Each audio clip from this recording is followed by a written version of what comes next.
Well, welcome everybody to a new edition of the Art Business Podcast. And today we've got a very special guest, if I may say so. Georgina Adam will be known to most of you as for her work as an art market, in particular, journalist. And she's currently editor at large, indeed, for the art newspaper. So welcome, Georgina, and thank you for giving up your time this morning. Well, thank you for having me. I'm delighted to participate with you on this. Great. And I just wanted to also mention that other than her current work with and historical work indeed with the art newspaper, Georgina is an author of several books, which again, I'm sure certainly any of my students and alumni listening will know some of these books. There was Big Bucks, and then there was Dark Side of the Boom, wonderfully titled, all of them, The Rise and Rise of the Private Art Museum, and most excitingly, Georgina has just published her new book on next-gen collectors and the art market. That maybe we might talk a little bit about that in our conversation. So, Georgina, my opening question is, you've observed the global art market for decades. Does today's art world feel fundamentally different from the one you first entered? Yeah, I think it does, actually. I mean, I go back, as you say, decades. I'm not going to say how many. But when I started covering the art market, it was a completely different world. For a start, it was before the fall of the Iron Curtain. So the art market and indeed the art world was much more centered on Europe and on the US. Now, the US is still the biggest market, but nevertheless, the other thing is that has completely changed has been the sort of art that's collected. Because when I first started, contemporary art was quite a smallish part. People still queued up to go to something called the Grosvenor House Antiques Fair. I think it was called the Grosvenor House Art and Antiques Fair.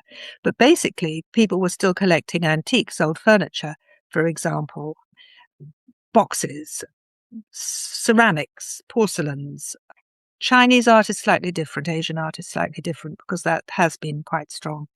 But today, those many of those sectors have, first of all, seen a drop in prices, but also just people don't collect them anymore. So that, I would have said, has been the most dramatic change, was the sort of art, and of course the arrival of the internet. That has really changed with the end of the Iron Curtain and the opening up to a much more global audience than before. Absolutely, yes. And I remember when the Grosvenor Fair closed down, and then a small group of the people who used to be there then set up Masterpiece, Yes, which has yes. ties in with what you're saying, because Masterpiece was like more of a kind of cross-collecting fair with some contemporary Mm, art and a little mm. bit of everything. So I guess we saw that move as well, not only away from the silver and the kind of brown furniture that you were talking about, more Yes, towards contemporary, but also towards the kind of idea of cross-collecting. absolutely. Yes, yes. Collectors were much more focused if you go back to the boomer or the silent generations. Absolutely. And of course, just for those of you listening, so you're not confused, Masterpiece then became Treasure House, which is still Mm, running mm. in the June slot, which is pretty much, if I can say so, it's the time. I think they deliberately put it at that time, and it's the time when the big major auction houses are having their final fling before the summer break with their big Yeah. auctions. So And in everyone's in London. Yeah. And in France, there was this thing called the Biennale des Antiquaires. So it was the Biennale for antique dealers. It was massive. It was in the Grand Palais and it was huge. It was only every 2 years, but it was very splashy, very ornate. And that it's gone through a number of iterations. It still exists, but it's not at all the same world as today that we were in then. No, I agree. So, can I just moving on now to your career and art journalism? Perhaps you could tell us how you first entered art journalism. Well, I don't think that the word career really is suitable in my case. I've sort of, things have happened to me really more than I didn't deliberately drive anything. And my first article was written when I.M. Pei built the, the pyramid in the Louvre. That was the first article I wrote. And I was living in Paris at the time, and a smallish arts magazine wanted some articles. And so I sent it off. And I think this was pretty well. almost before computers, not quite. And I sort of counted the words. I was told 300 words, and so I sort of counted and wrote 300 words. I had a lot to learn in those days. No, no, that's really interesting. I mean, I bet you also were one of the first buyers of an Amstrad PCW with Alan Sugar. It was Yes, suddenly an affordable yes, machine and yes, worked surprisingly well. I'm glad that yes, we it no longer did. have them, but it was a big revolution. I always think that popular use of computers started with that machine because students could afford it. Yes, yes. And of course, the internet has made it so much easier in some ways to be a journalist because back in the day, when I was very first starting out, if you needed to know the dates of an artist, you probably needed a book. Absolutely, and that's where people like yourself and a lot of the art newspaper journalists come in. I usually describe you as investigative journalists. So Yes, you're not that's just right. jumping on the back of other people's stories. You're out there, as you've just been in Venice, which we're probably for the Biennale opening, which we'll probably talk about Yes, as well later. yes. But did you always intend to specialize in the art market? No, I mean, there again, as I say, it really, it just happened really because I was writing articles from Paris, because that small magazine had nobody in Paris. They asked me, and then they sort of asked me to do some things about the market. So I did things about the market. And then another smallish arts, it was called actually the Antique Collector. It doesn't, which says a lot about the world then. And I worked for them. And then I moved back to England, and that was when I started working for the Daily Telegraph as an outside contributor, but on the art market. So it sort of happened to me rather than me ever driving it. Yeah, I think a lot of listeners, and certainly myself, were that is the art world, isn't it? That there's a lot of serendipity involved in the way through this world. It's really strange. Opportunities come up, you take them. A lot of these things are never advertised. Absolutely, yes. And I think that back in the day when I was starting out, you didn't necessarily go to journalism school. Today, I think people are much more qualified. I just sort of learnt on the job, quite frankly, and read other people's articles, bought some books, and then gradually just, I hope, improved. Yes, and maybe we could rewind a bit because I'm sure some people, including myself, will want to ask. How did you get into art? Really, do you remember? Were you I always into it as a I was child, or always interested in yeah? art. I was always interested, and if I was traveling, I married very young, and if I was traveling with my husband, he went off, whatever he was doing, and I would go to the local museums. I was always interested. And then I did when I was living in Paris, I did audit courses at the École du Louvre for quite a long time. I didn't qualify, but I did audit for a long time. I used to go regularly and there I learned a lot about art history. It was really the École du Louvre that taught me an enormous amount. Yes, no, no. I mean, it's a Mm, very mm. famous school, obviously. Yes, And yes. how how would you say has the role of art journalists changed over time? Because I think that's changed a lot because of the internet, obviously. But would you like to talk about the? Absolutely, yes. And I think that the role of the art journalist has really changed enormously. And there again, because of the advent of the internet and just the speed of information. I mean, when I first started out in a newspaper, if you had a story, you sent it in, and after about 9 o'clock in the evening, depending on which edition it was, you were pretty well safe that your story, particularly if it was a scoop, you were pretty well safe till the next morning. Well, that's completely different. I mean, there's no scoops. If you've got it for 3 seconds, you're lucky. Everyone's got it. So that's changed an enormous amount. Secondly, certainly in the art market, art newspapers particularly used to have art market correspondents. You probably haven't heard of the name of Geraldine Norman, but she had a position as an art market journalist at the Times, and in fact even set up an index because that's how people knew what had happened in the sale room. Well, all of that's on the internet. You don't need an art journalist to tell you what happened at the sale yesterday. You can probably follow it if you want, or you can certainly see the results immediately. So that's changed enormously. I think there are very few newspapers who actually have anybody. They do have art critics, but but somebody who's following the art market, absolutely not. I think to an extent, it's the whole section has slightly moved towards banks, and I think we're Mhm. going to talk about the financialization of the art market, and they're the ones who follow closely as well. But they don't need journalists to do that. Yeah, I guess you've probably already answered my question, but you might have. My next question was: has reporting become more difficult in the highly commercialized art world? I guess that you've probably just answered that. Well, yes, yes. I mean, yes and no. I mean, I'm very glad that you talked about the highly commercialized world because it is highly Yes. commercialized, very much. Certainly, with banks are interested because art has, whether you like it or not, art is considered at the top end, is an asset class. And these are safe. They even use a word from the finance industry, which is blue chip. There's blue chip investments, and now there are blue chip artists and there are blue chip works of art. So is reporting more different? I think it is. Sorry, is reporting more difficult was your question. And I think it is in a way because there are actually not, because there are very few positions on newspapers, particularly as somebody who follows the sale room, they, there are not very many what you might call beat reporters, those who actually specialize in the art market. And the auction houses in particular are quite clever at manipulating. If they get, for example, a huge price for one work of art, they'll immediately send that information out.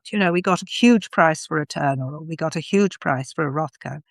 And it's very easy for a journalist just to pick that one up and not to look at the overall sale, which possibly didn't do quite as well as they say. I'm not saying about the Rothko because that did do very well. But sometimes you will have a weak-ish market, but one work does very, very well. So I think it is more difficult. I think it's more difficult to have the time and the money for the point of view of the publication to take a broader view, to step back a little bit more. And I suppose it's also true if you're in this commercialized art world. It's if you're a journalist, you know that people only really want to know about the high end sales, that they're not going to be that interested in the low and middle markets. I was listening to Anders Pettersson. Yes. He did a live webinar the other day Mhm. with with Moses of May Moses, Yes. and Yes. he had just done he just tweaked a few other ways of analyzing his data, Mm, and something maybe slightly surprising that came out is that he was seeing that when people buy high-end works, that over the years, they're not really making any money, mm, so they're safe, obviously.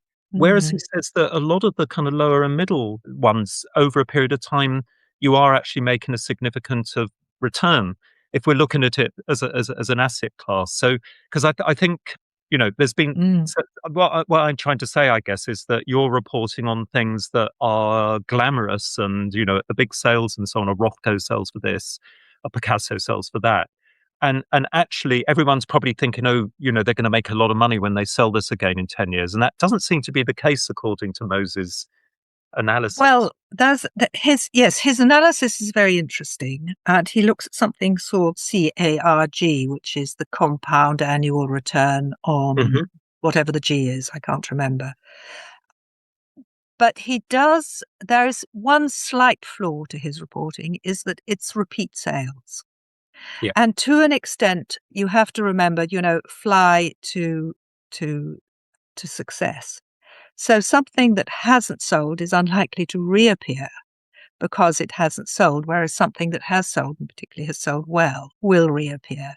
So he probably wouldn't thank me for saying so, but I do think there's a slight weakness there in the reporting of what Michael does. But on the other hand, it is terribly interesting because he does do all sorts of charts, and he does look very closely. There's no doubt about that.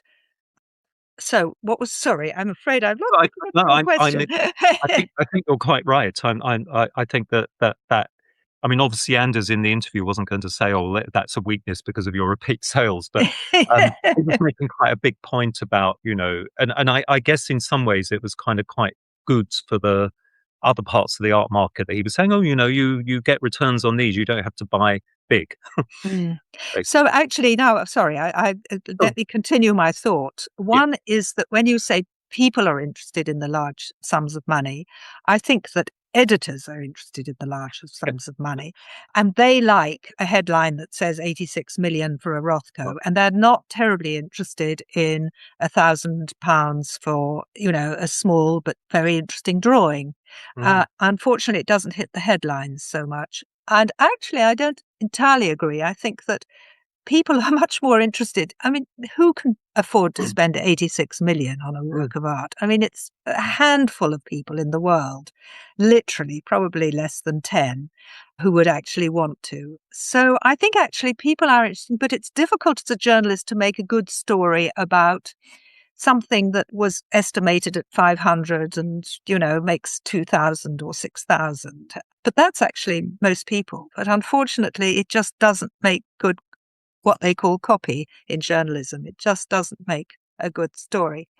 The other thing about the May Moses uh, analysis, which this is not a criticism, is that to an extent you haven't got very many really blue chip artists who've got blue chip works of art.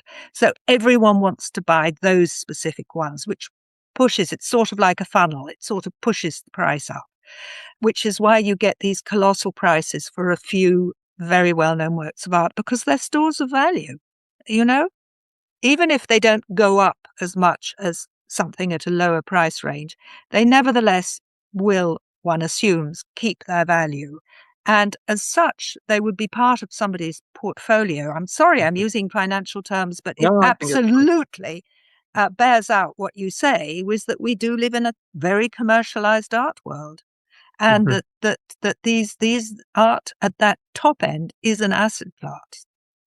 One of the questions I asked actually was about guarantees that Ah, that I've just been looking at a lot of the sales coming up at Christie's at the moment in their masters, their modern masters.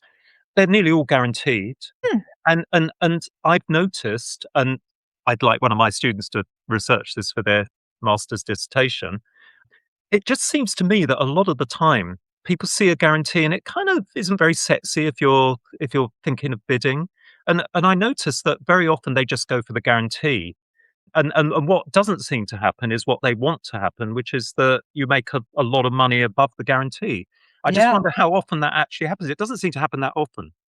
Well, you have to remember that firstly, the auction houses are very much manipulating those sales, because now we always get these, white glove sales. White glove sale, as I'm sure you've explained to your students, is one when everything sells, or you get one or two lots that are bought in. So you get sell through rate, which is well over 90% normally. But it's because an awful lot of those works of art have already been sold. Now, what does that mean? It means that pre-auction has been, in a way, another auction, because they've gone to the likely guarantors and said, well, how much will you guarantee this for?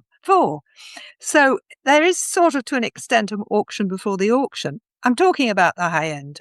So in a way, it is sort of a manipulated market. I can remember when I first started out, you'd get sell-through rates in the 60 or 70%. Those were Mhm. not high.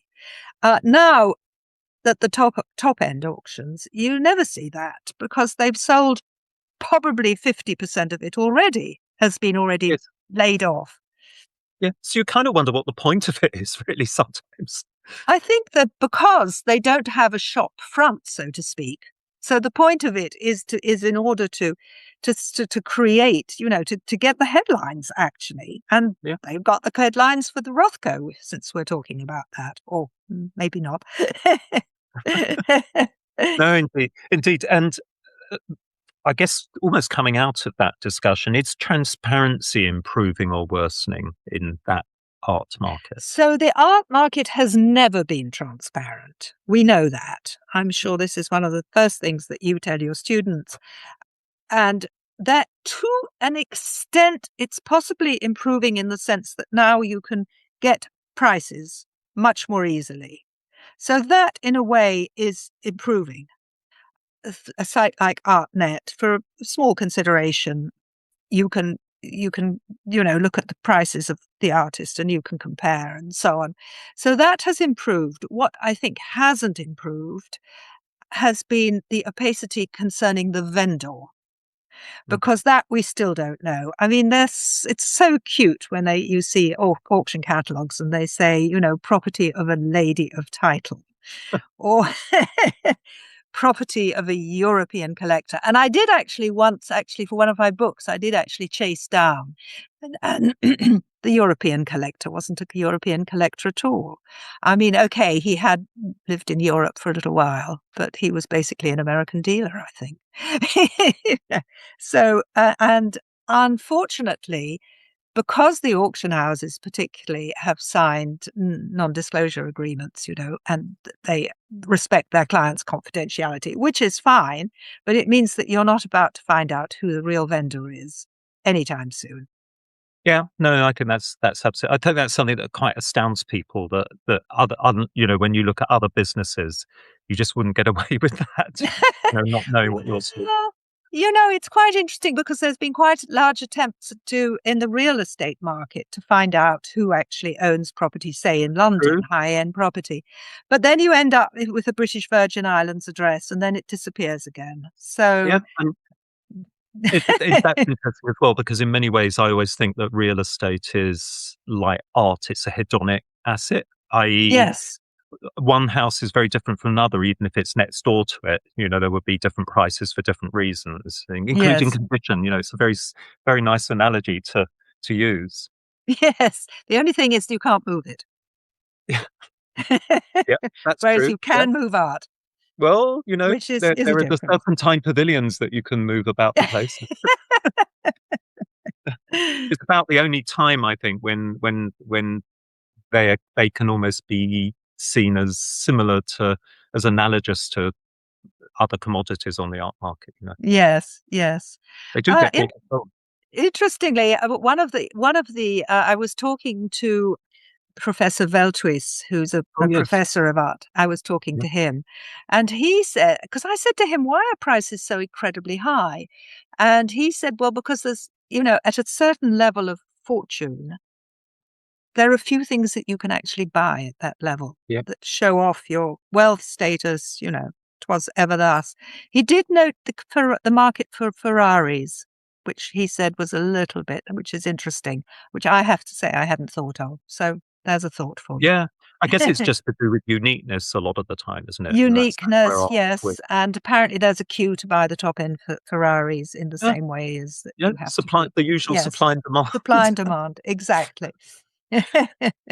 So, Georgina, looking at your authorship, beginning with Big Bucks publication in 2014, Ooh, is I think that so. Yes, right? I think it was. Sorry, I Um, think it was uh, 14. okay, so in Big Bucks and Dark Side of the Yes, Boom, forgive me if I'm wrong, which I think was 4 or 5 years later, you yes, described the enormous expansion of the contemporary art yes, market. indeed. Yes. Now this is a question we can all try to answer, but what do you think drove that transformation? Because I often tell my students in the 90s, before most of them were born, London Yes, and contemporary art was still a very narrow thing. It tended to be a very few much so. people who would go to it. It was quite difficult. And then Tate Modern opens in 2000 in the new millennium. We got the Yes, YBAs. I mean, yes. do you want to riff And on the Saatchi Gallery. There that? were those two things, the Saatchi in Boundary Road, as it was Yeah. then. Yes, you're quite right. Contemporary art was was a small sector of it. Partly, if you go even back a little bit further in history, there was a lot of contemporary art that was being made by artists that wasn't as saleable as it is today, sort of this for minimalism, the Yes. 1970s. So it wasn't as, in a way, attractive.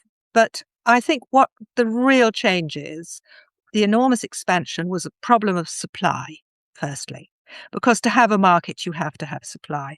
And the auction houses and dealers, in the beginning it was old masters, but there's various problems with that, with the geographical extension as well. There was a problem with iconography as well, because it was very Christian iconography. So that didn't work. And then they moved on, then it sort of moved on to Impressionist and modern art. But there again, unless you were faking it, the artists were dead. So there was a limited supply. And in fact, to an extent, it was a diminishing supply because the best works were going into museums or collections and not to come out. And the auction houses, and indeed the whole market, suddenly realized, perhaps not so suddenly, but they realized that the future was in a market in which you had continuous supply, and that meant living artists. So the expansion was due to the fact that it was to do with supply, but also with the extension of the market that went beyond Europe and America, which was previously the fundamental. And Russia, of course, was important at one point. Now it's not a point, but the Russians, particularly, I think there's always been this aspect with Russians of wanting to get their money out of Russia and putting it into tangible assets was also. But then, of course, China, India, and when they came into the market, these were huge populations and gradually enriching populations.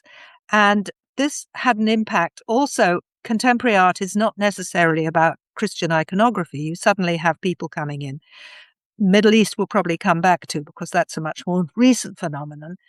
But, well, the first Dubai Fair is 2007, as I remember. And although it is wrong to say that figurative art is forbidden by Islam, it's not true that. But nevertheless, there's quite an interest in abstract art because it doesn't offend any sensibilities. And of course, for Chinese, for Asian buyers, there again, are they that interested in Christian iconography? Probably not. So there are all these elements: the internet, the auction houses themselves, of course, were exploring new markets as well. That was important. The arrival of all these new buyers, huge populations coming into the art market, and and supply. I would have said those were the important aspects. Yeah, no, absolutely, and then on top of that, as you say, auction houses were. I don't know whether they jumped on the bandwagon or it was symbiotic relationship, possibly, but they become suddenly they start having big contemporary art departments, and Yes. people again, my students just weren't born before the new millennium, Yes, and they yes. don't realize that they didn't really have contemporary art departments a No, lot of the it was a time. So very small section of the yeah. market. Yeah. So my question is, do auction houses now shape cultural value as much as Ah, museums or critics? right. Well, critics, sadly, Mm. unfortunately, are no longer. Now, your students, well, this goes way back, but there was somebody called Clement Goldberg. Mhm. He was a critic in America, and he could make or break he would publish a criticism, he could make or break a show Mhm. if he said it was good or bad. I mean, how many critics actually even still have jobs on newspapers? Yeah. Very sadly, Sebastian Smee, excellent critic, winner of a Pulitzer Prize. Mhm. He was recently sacked there was a huge bloodletting at the Washington Post. He was recently Mm. sacked. Unfortunately, critics, I think if they would probably have to have another job as well to make a living. And this is something we'll come back to when we talk about my latest book, even museums don't have the authority, I think, quite that they had. I think the interest in climate change has meant that people haven't liked the fact they've taken money from fossil fuel companies. It's stopped now, but the Sackler problem Mhm. has not gone down well with younger. So although museums still are institutions that have more respect than other institutions like government or the church or the police, Mm. nevertheless, I think there's been. So I don't think that museums. I think what actually shapes cultural value are collectors themselves. People are looking at what they're doing. And the Mhm. other thing is that when you say museums, you've got private museums, about which I wrote a book, but Yes. state-sponsored museums, and those are two different things with possibly not necessarily the same aims. Yeah. No, I get that. And I was just remembering actually when the Evening Standard used to pick up the hard copy every evening on the way home from work on the read on the tube. It used to be quite a good read, although, Yes. didn't necessarily follow its politics. But do you remember Brian Sewell? Rest in Yes. peace. I mean, he Yes. everyone would read him, and that he was. For those of you who don't know him, he was biting in his criticism, particularly of Abs most modern contemporary art. Yes. And Uh, unfortunately of women as well. He didn't like women yeah, artists, he was not a very pleasant. unfortunately. He was a dinosaur, he was a relic, but he was a very good critic, but Yeah, with massive limitations also. yeah, but he is quite influential in terms of popular taste, and if he slagged an Yes. exhibition off, a lot of people wouldn't then go to it. So Yes. they did Yes. have a lot of power. But obviously Clement Greenberg and so on, they're kind of very much up there as kind of almost like gods of, as important as artists, as you say Yes. at the time. But also they were theorists. They were interesting. Yes. No one called Yes. Brian Sewell a theorist. There's very few of them today. Yeah. But the next question is, how influential are the mega galleries today? And Yeah, by I that, thought I mean, obviously, the big Gagosians and yes, Whitecubes and the Pace. sort of the five big Yeah. ones, Pace, Swerner. How influential Um, are they in terms of it was interesting, that question, which I did think about a bit. And I have to throw a question into the mix, is that if Gagosian decides to take on an artist, is it because he spots something in that artist Mhm. that is exceptional and that he thinks will succeed? Or is it the fact that he's been taken on by Gagosian means that he becomes famous? And I don't have an answer to that. And I think it's possibly a bit of both. I think that Gagosian in particular does have an eye for a commercial artist, somebody who will make money for the gallery. I Obviously they're influential. Obviously, if Gagosian or Pace or Zwerner or White Cube, if they promote an artist, it does have an influence. The other thing that they're able to do, because they have money, is that they're able, for example, at the Venice Biennale, Listen Gallery had Marina Abramovic at Mhm. the Accademia. So Yes. they are in a non-commercial museum, which enhances, and it's because they have the money. So I think it's the clout, the financial clout of the mega galleries means that they can put their artists. I mean, it's quite interesting when you think Damien Hirst was at Tate at one point. Now, I don't know exactly what the financial arrangements were, perhaps, but I imagine that his gallery helped out in some way or another. Yeah, just like when Damien Hirst had a show of his own pretty awful paintings at the Wallace Collection, but Oh gosh, yes, he but put he up paid money, for do you them. remember, for the refurbishment He of the. paid for the refurbishment. Yes, the paintings were dreadful. He's not a good painter. I mean, to be Try fair, as he might. he did say that. He did Yeah, say, "Oh, I'm not a good painter." So it doesn't stop him. It doesn't stop him. but I often say to my students, whatever you think of Damien Hirst, we might not be here today without people like him. Yes, Honestly, learning yes, about the art market. yes. And his early work is fantastic. I mean, he really is, so we must need to say that as well. And also coming back to that earlier discussion about the rise of contemporary art, you probably had him in mind when you're thinking, the works are fun. You Yes, can buy them. They're easy to, on one level, they're very easy to yes. look at, and they look good. Everyone recognizes them in your Well, home. the recognizability is very important. I'm glad you Exactly. said that, because if now imagine that you're a bond trader in your 30s, lots of money, and you go to somebody's house. What would you recognize on that person's wall? You would recognize a Hearst. Would you recognize a 17th century drawing by an Italian artist? Certainly not. So, there is that contemporary art as well. It's a somebody once, I wish I had said it myself, said, well, it's like hanging a check on the wall.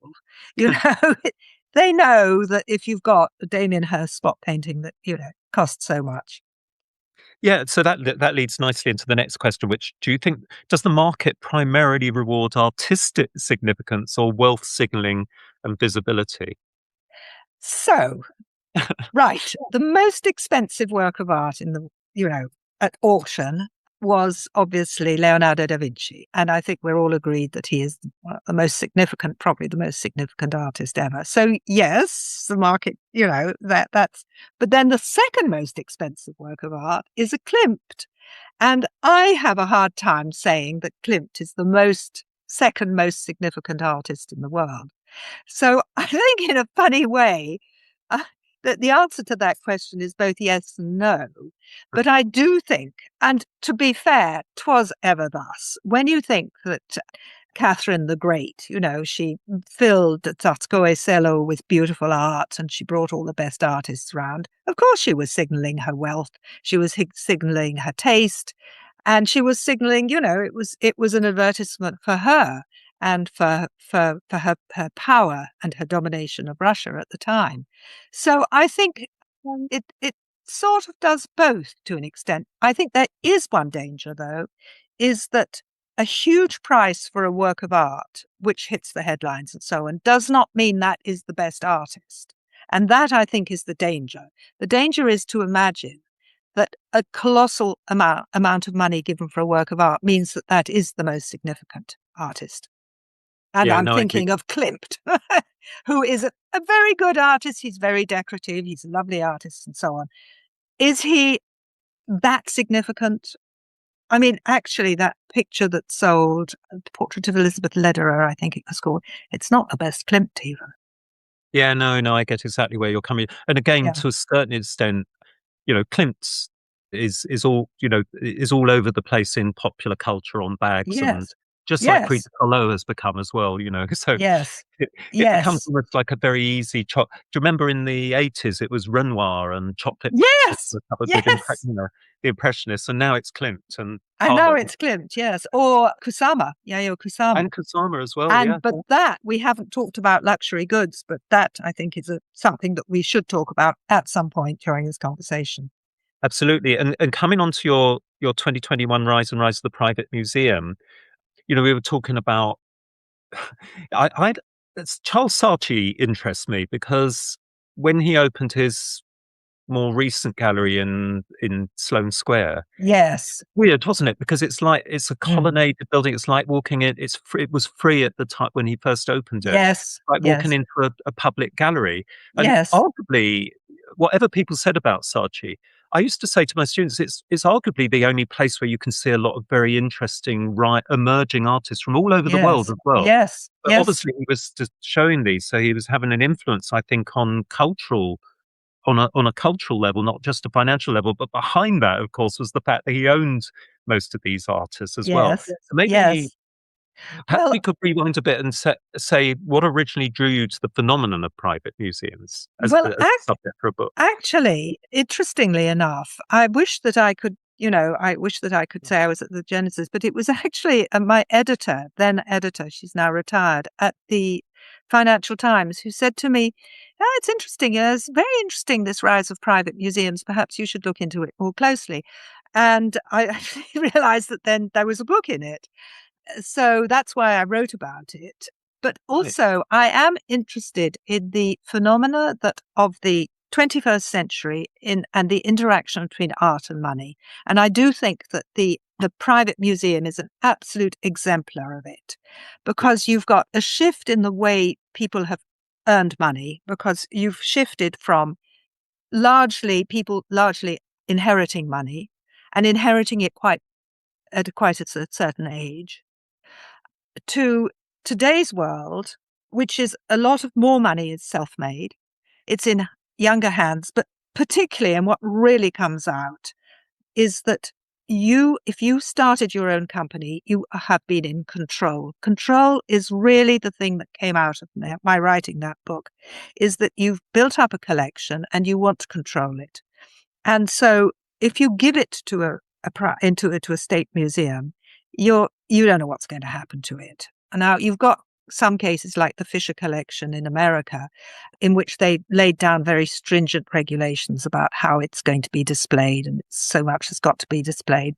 But generally, people don't, for one reason or another, and they prefer to build their own museums. But it also segs into the whole thing of what you call cultural power, which you're quite right about, is that you're demonstrating your wealth as well, your prestige. You're leaving a legacy, because you've built this wonderful museum.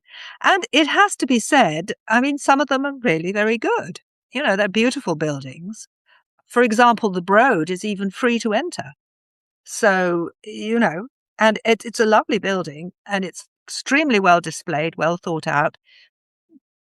People have called it a museum of auction house hits, and it is to an extent. That's he didn't buy very obscure artists, but it is a lovely museum.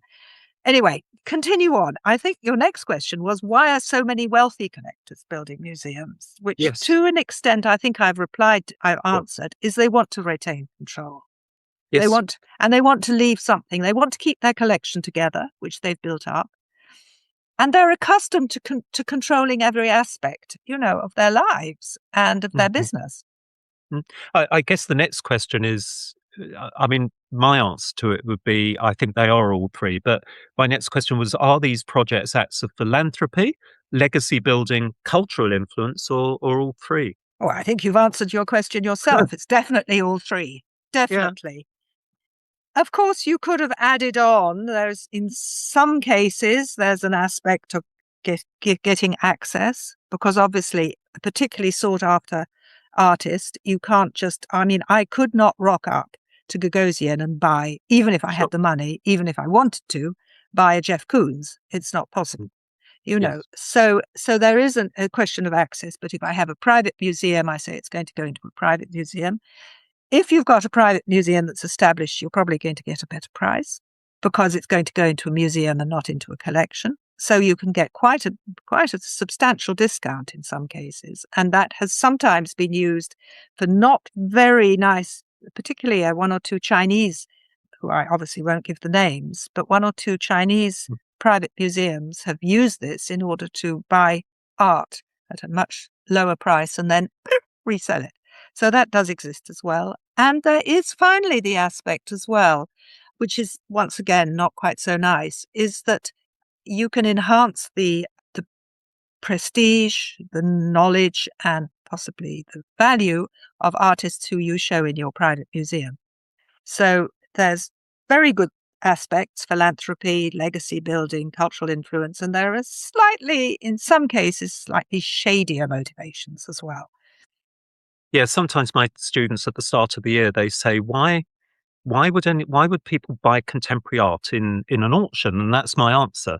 You try going into Gagosian and saying you want to buy something and see what their response is. Yes, We'll set up an appointment with Larry, and the yes, first question Larry will ask you, tell me about your collection. yes, yes, So, and of absolutely. Yeah. course, one of Damien Hirst's ploys in the famous 2008 single artist sale at Sotheby's in London was, he was in the interviews before it, he was saying, I'm fed up with Jay Joplin controlling who buys my work. Anyone Mm. who has money should be able to buy. Do you remember that? So he was moving Yes, from kind of, I don't, extraordinary. Yes, he's moving from kind of the authority of the dealer to a plutocratic model, really. Yeah, it wasn't yes, about, oh, I want everyone to see my work in public museums. I want the wealthiest people to have a choice, yes. which was quite, it was an interesting. And obviously, that was all probably already agreed with Joplin in advance. I have to watch what I say on. I think there's some aspects of that sale that we still don't entirely know about. Well, people It's told me interesting. who were in the room, and maybe you were in the room. I was watching it with my students on a live feed in Bedford Square. But people told me that when if you watched Ollie Barker at the beginning of Lot One, he started to sweat because no one was bidding. And someone told me that Jay Joplin rose his hand. He was in the room Oh, yes, to bid. yes, yes, yeah. And I don't know remember, how true that is. it was the day Goldman Sachs went down. Not But Lehman Brothers. Sorry, not Goldman Yeah, Sachs. yeah, Sorry, yeah, Lehman Brothers. It was the day yeah, they went down. So the markets, it was a very, very difficult thing. But there were apparently, I'm sure that you've heard this as well, incredibly generous payment terms given as yeah, well. People didn't have to pay it off for at least for a year in some cases, and I think yeah. that encouraged some people. I remember on the BBC Radio 4 that morning, Oliver Barker had said, "Oh, I'm going to be on talking about the sale listen in the morning," and then I was listening, and it never came up. Yeah. And he said, "You know why? Because Lehman Brothers collapsed overnight and Yeah. in the American markets, and Yes. all they wanted to talk about." So he was never he was never able to kind of market the sale, Yeah. which is all the more interesting that it was such a success and a white glove in the It's end. so extraordinary because the same day, it's really Yeah. quite I mean, so many ways. But what is quite interesting as well, it hasn't really been repeated. No. Now, so and I think that is interesting, and possibly we haven't really quite analyzed what that actually means, but it hasn't. Apparently, there were a couple of artists who were thinking of doing it, but then there was the global financial meltdown, and nobody else ever did it. Yeah. It's It's another kind of yes. Hearst sort of box ticked, really. Um, so I'm aware at the time, Yes, I Georgina, know. We're I'm having gonna such move a to lovely your chat. yeah, I know. I'm going to move to your new book because I know that this is kind of like this is to be very. I hope for your sake, but I know it's certainly a book that I'll be recommending my students to read because this Mm, next gen collector thing is obviously very big at the moment. So very much so. maybe the first question is what distinguishes younger collectors, maybe the Gen Zs, the late millennials from previous generations. Well, What I is? do I you see, this is what I really think. Okay, every generation change. There's always a change of generations, but I do think this is different. I do think Mm, it's different this time, partly because of the great wealth transfer, because we know that boomers, of which I'm a boomer, the silent generation, which is the generation of my parents, they're leaving an enormous amount of money. Because we benefited from many things that a younger collectors don't have as much. Like free education. They had mhm, booming stock market. Well, actually, the stock market is okay at the moment, but also they were able to buy a house. Real estate prices, and that's much tougher for younger generations. So, I think that. So, firstly, they are going to inherit a lot of money, which was not the case before because particularly those war years, mid 20th century war years, there was a great deal of poverty. People weren't. And in fact, I would have said that the boomer generation wanted to show off that they had made money by buying art, partly. interesting. So I would have said that. What else distinguished younger yes, their aims. And I think that's very interesting. If you talk to people about people who are boomers or the silent generation, there were certain things like identity politics that just it's not that they ignored them, they just really didn't exist in a sense. Climate change was not an issue. And so I think this as well, younger collectors are much more aware of this question of identity, racial identity, gender identity, so, LGBTQ Mm. plus identity. Have I got all the letters in there right? Mm, T, I think you missed out. I think I did miss one I out. think we Yes, all do it. sorry. LGBTQ plus. There you go. I've got it right this time. So yes, so I think that the aims are different. And I think also the way of showing identity is terribly important because a younger generation shows their identity through social media, which, of course, the older generation, the boomers and the silent, didn't have social media. So if they wanted to show that they were philanthropic, that they might endow a museum, they might leave something to, or they might endow a room, they might, naming rights. And that's different now because that was their way of showing that they'd succeeded. And today's generation has a different way of showing they'd succeeded, and not necessarily through naming rights. Yeah. I do you remember at this year's London Art Business Conference that Mm. there was sorry, I can't remember his name, from Philips, and he was saying that the Gen Z collectors don't like gatekeepers, so Yep. they have their own little collecting Martin, was club. it? It was Martin Wilson, That's wasn't it? right. Martin. Martin Will. I interviewed him. Yes, Yeah, yes, yeah, that's right. and that Yes. was really I made a note of that. That was really quite Mm, interesting where he was saying, they just share, "Oh, I've just bought this watch at mm, Philips," or Philips obviously very good market for early collectors because of mm, the print, the multiples that they mm, specialize in, and the kind of 50 grand soft spot, as they call it, for Philips Auction House. So mm. that was a really interesting statement that it's all happening amongst themselves in social media, Well, which social ties in media with and influencers are very important in yeah, social media. absolutely. That's Yeah, very important. yeah, And they will follow. And I think that's something that's where the internet is also, the collectors tell me they have a sort of WhatsApp group of collectors. yeah, And so they show what they've bought, and that yes. influences. So I think And that's a that, very interesting aspect. And we mustn't forget as well the experiential side of for younger collectors. They like experiences. They like to be yeah, able to show what they're doing on Instagram generally, a nice going to a nice hotel on holiday and so on. And it wasn't possible in the same way for an older generation.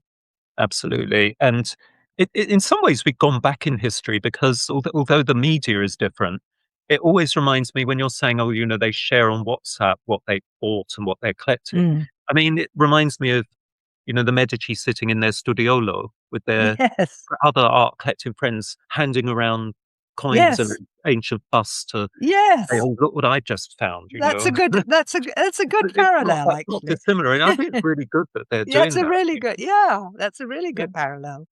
Um, Um, yes, go on. Next oh, next no, I was question. just gonna say, so are those younger collectors, do you think they're changing the art market in any way? Are they just part of it, or are they changing tastes and Well, I would have said, yes, they are changing tastes, mm, definitely. But one of the things that I say in my book is that, of course, each generation doesn't particularly like the taste of previous generations. true? So, and that's, do you really want what your parents, I mean, you mentioned Renoir earlier. I mean, that was really interesting. Okay. Mm, Major Renoirs still stores of value, but I can't think of a young collector who would sort of say, oh, I want to have a Renoir. mhm, No, true. certainly not. So yes, there's a change. They want the art of their time, and that's fine. That's great. They also one of the things that came out was that they like being involved with the culture of their time, and that was not necessarily the case with for a start, an older generation might not have collected living artists, True. because as we've said, the contemporary art market was much smaller. And so they were probably, they weren't able to go to artist studios. Younger generation definitely likes going, like become involved to see the process. And which is great. I mean, it's very good for artists as well because they meet the people who are likely to buy them. Yeah, the And most popular sorry. yeah, well, I was just going to say that also younger collectors they do look at the sustainability to an extent. Mhm. They'll think about that as well. And diversity as well. I think that they'll look at that. They'll be much more open. I mean, honestly, the older generation, I don't know that they'd even knew a person of color, possibly. True. What I was gonna say is that our student-led magazine called Made in Bed, as in Bedford Square, Mm. if you look at their website, they're nearly all only interested in interviewing emerging artists. Yeah. That's ev Mm. it's just the there's very few people posting things on the art market, Mm. which is interesting. It's all about, meeting up with emerging artists, and I think that that's part of that Gen Z culture that we're seeing Yes. work there. Yes. And I it's all think it's very part of healthy. experiences as well, remember, because Experiences. it's part of, going to a studio, seeing. So that is also this. I had this interesting talk about a year ago or so with the chief economist of UBS who works on the UBS Art Mm, Basel thing. And he said, when we're talking about experiences, what we mean is fun. uh, And, a lot of it is fun, going to a fashion show, these are fun things to do, much nicer than just sitting in a museum looking at a single work of art. yeah, I wrote, Sadly. I did a paper for Tiamza conference in 2018, which is still waiting to be published. But I'm just saying that because it was Masterpiece and the Contemporary Art Fair as a Yes. lifestyle experience. Yes. I'd interviewed students and so, unfortunately it hasn't been published yet, and I'm worried it might be out of date when it's published, but thank God you're talking about lifestyle experiences still because people It's might still still no, find it. I think it's still relevant. Um, another question about the next gen collectors, which regions or demographics are becoming increasingly important? Where are these Ooh. from? Yes. Well, interestingly, I mean, Asia was, and particularly China Mhm. was really important. And now, but there's been various problems in China. Yeah. Their growth has slowed.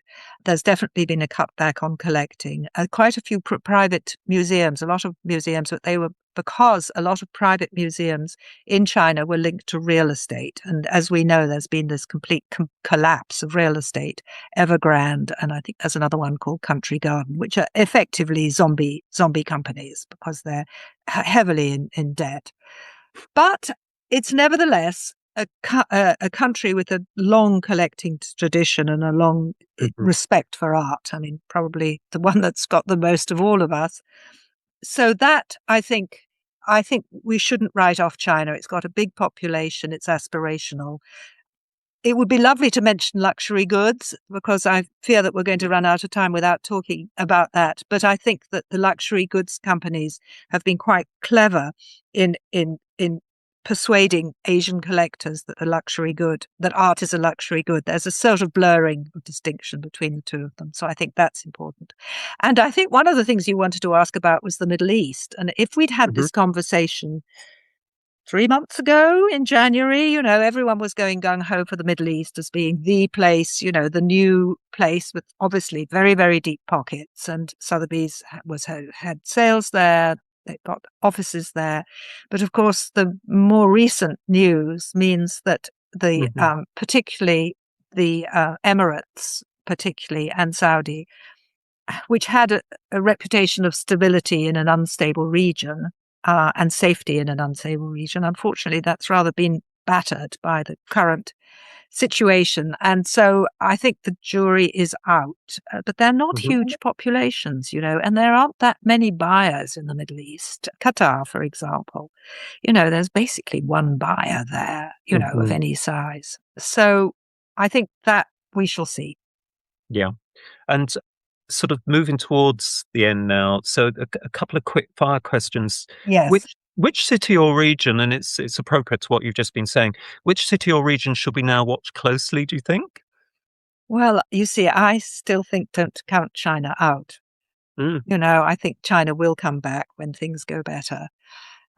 America remains the largest art market, and possibly for tax reasons as well.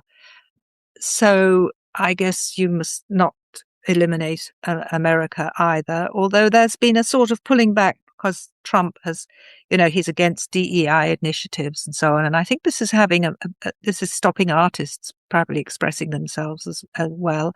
Personally, I think the Middle East I think that boat is sailing in the wrong direction at the moment, to put it like that. Yeah. Um, India, I think, is very interesting.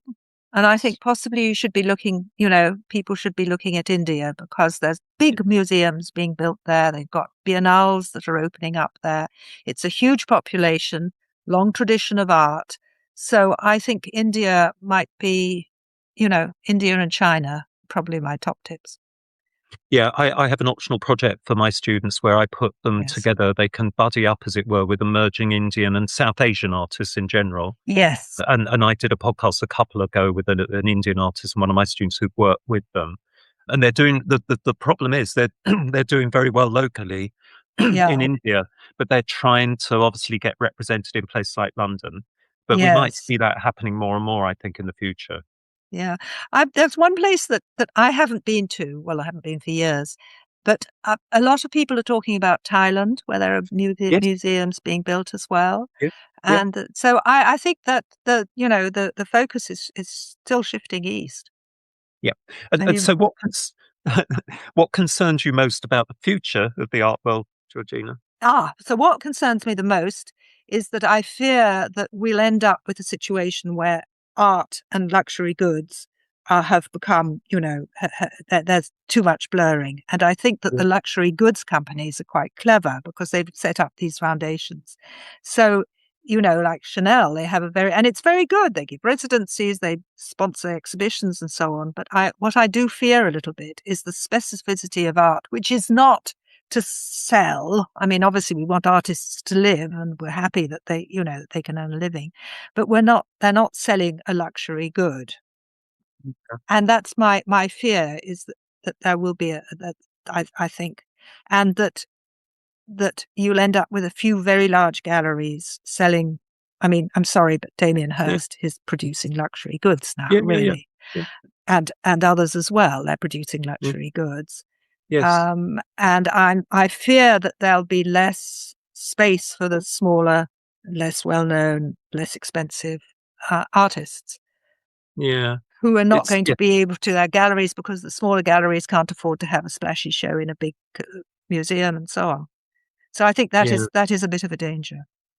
Although again, looking at history, I mean, there's a kind of argument that it was ever thus, that people were buying kind of luxury goods as well as art. And I when you look at agree. their inventories, you've got tapestries at the top, which are pretty down the league table at who knows whether the way this will play out in the end. And so my Yeah. next question was, what still gives you optimism, if anything? What does? Well, I mean, I think that always will be a place for art. Yeah. I think we need art in our lives. And the fact that so many people went to the Venice Biennale, whether, it Yeah. wasn't a great biennale, but so many people went, shows that there Yeah. is still an enormous interest in art. Yeah. There will always be small galleries. There will always be people who want to study art, who want to become artists, or if they're not good enough to be artists, because that does happen, they might want to be galleries. So I think, art is not going to go away, and that gives me optimism. Yeah, and at the Biennale, it's really coming kind of almost rounding up some of the themes of the talk. You see these big groups of cultural boomers that are Hmm. going to contemporary art. They never used to, and you're No. seeing them increasingly. I remember I Mm, was down in Cornwall last week at Tate St Ives. There was a big boomer German group in there mm, looking mm. around Tate St Ives. I think we're seeing, but at the same time, we're seeing large groups of Gen Z young people, school kids all sharing this. So it's a multi-generational thing, which has to be a win-win situation for those of us who are interested in the art world. And I mean, I'm pretty encouraged when I go into a state-sponsored museum, a publicly funded museum, and see Yeah, all those groups of kids, yeah, sitting around. So, I mean, that's great. There's definitely, and many museums really make a huge effort to bring children in, and they've got workbooks, and they sit in it's so sweet. They sit in a little circle around a picture, and there's somebody who guides them, tells them how it. And art is much more. I think people are much more aware. I mean, in London, every taxi driver has got an opinion about Tracy Emin, for example. yes. Honestly, in my time, when I was first starting out, I don't think a taxi driver would have been able to have heard of a single contemporary artist. They might have heard of Picasso. Well, they would have heard of Picasso, and that would have been about it. So, They probably wouldn't have liked it either.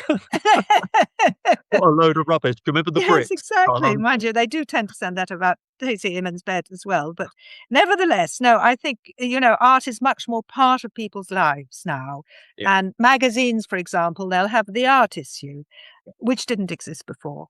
So Yeah, I think it's all of that becoming is a good. It's much yeah, more in general life. yeah. So there are reasons to be optimistic. So I think so. Thank you very much, Georgina, for sharing your thoughts with the audience. And I'd just like to thank you, but also on behalf of them, but also to remind people that your new book is out. I'll put a link in the podcast to where you can find Great.